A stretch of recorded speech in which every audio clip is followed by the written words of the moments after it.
So yan guys, palitada muna tayo habang papatayo tayo ng slab. Oh, yan oh. Papalitada natin yung labas habang naghihintay ng 10 days bago magbaklas. Para hindi tayo mabakante rito. Para tuloy-tuloy yung gawa. Ayan guys oh.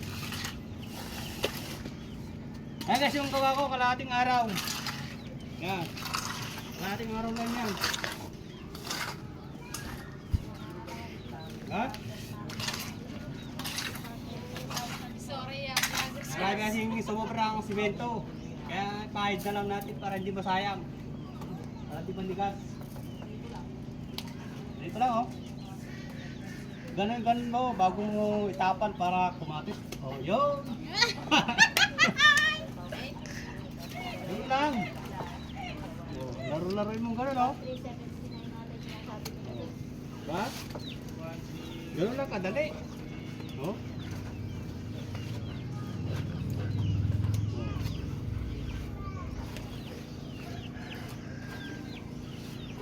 So, yan lang guys. Magandang hapon sa ating lahat.